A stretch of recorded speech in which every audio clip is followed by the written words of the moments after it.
12 Oktoobar waa maalin taariikhi ah oo si weyn uga dhex muuqata maalmaha qaran ee Soomaaliya waana maalintii la asteeyay in la xuso calanka Jamhuuriyadda Soomaaliya astaanta midaysan shacabka Soomaaliyeed meel kasta oo ay joogaan.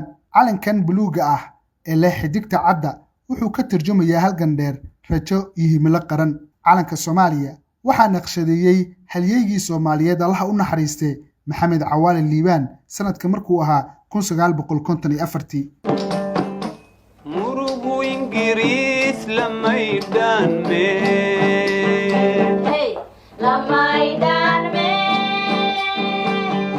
markii ay hargeysi maya tidhiyeen. Markii uu naqshadayntu ku guda jiray wuxuu doonayay in calanka noqdo mid si qoto dheer u muujinaya midnimada dadka Soomaaliyeed, nabadda iyo rajada mustaqbalka ifiya. Macnaha midabada iyo astaanta calanka ayaa ah buluuga wuxuu matalayaa badda cas iyo badweynta Hindiya kuwaas oo Soomaaliya ay ku taalo dhexdeeda. Waxaa kale oo uu xambaarsan yahay calaamadda qaramada midoobay taas oo door weyn ka qaadatay diyaarinta xornimada Soomaaliya. Xidigta cad ee shanta gees leh waxay astaan u tahay shanta dhul ee Soomaalidu ku nool yihiin: Soomaaliya, Somaliland, Soomaali Galbeed, Itoobiya, NFD Kenya iyo Djibouti. Markii ugu horeysay calanka la taagay taariikhdu markay ahayd 12 Oktoobar 1954 ayaa markii ugu horeysay calanka buluuga ah ee Soomaaliyeed laga taagay aqalka dowladda hoose Xamar oo loo yaqaan Vice Guverno, balse hadda ay tahay halka uu ku shaqeeyo maamulka gobolka Banaadir.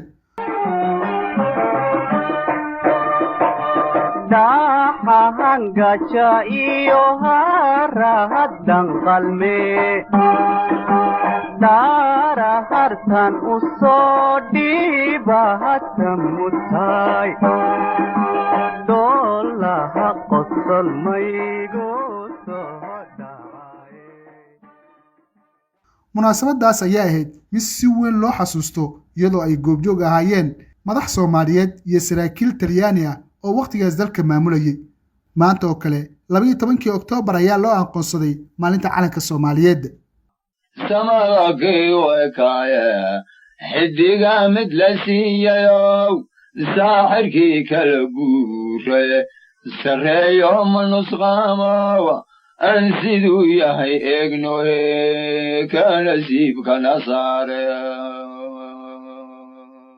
1954 calanka ayaa si rasmi ah loo abuuray waxaana loo asteeyay inuu noqdo astaan qaran. 1960 kowdii Luulyo markii ay midoobeen waqooyiga iyo koonfurta Soomaaliya, calanka buluuga ah ee xidigta cadda ayaa noqotay calanka rasmiga ah ee Jamhuuriyadda Soomaaliya.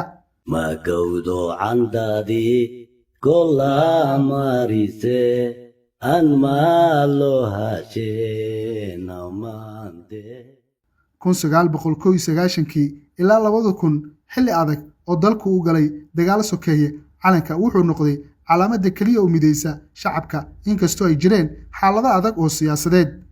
Maanta calanka ayaa weli ah astaan sharaf iyo midnimo waxaana 12 Oktoobar lagu xusaa guud ahaan dalka iyo meelaha ay Soomaalidu ku dhaqan yihiin dunida dacaladeeda. Maalinta calanka waa xasuus qaran oo bulshada lagu baraarujinayo qiimaha wadaniyadda, midnimada iyo halgankii loo soo maray xorriyadda. Dugsiyada, jaamacadaha iyo hay'adaha dowladda ayaa maalintan sameeya calantaag iyo munaasabado lagu xuso halgankii ay sameeyeen aabayaashii dhidibada u taagay qaranka Soomaaliyeed. Calanka Soomaaliyeed waa astaanta sharafka, xornimada iyo midnimada ummadda Soomaaliyeed, waana calaamad matasha geesiyaasha halyeeyadii Soomaaliyeed ee naf iyo maalba u huray dhismaha qaranka. Mar kasta oo calanka buluuga ah kor u babado waxa uu xusuusinayaa jiilba jiilka ka dambeeya in la ilaaliyo qarannimada, wadajirka iyo sharafka Soomaaliyeed. Cabdifataax Muumin, warbaahinta Dalsan, Muqdisho. kani waa Premier Wallet. lacag ugu dir saaxiibkaaga, ugu adeego meel kasta, ku bixi biilasha, u dir hana lagaaga soo diro meel walba. ka maamulo akoonkaaga iyo kaarkaaga Premier Bank. la soo deg maanta oo ku maaree kuna horumari noloshaada dhaqaale. Premier Wallet.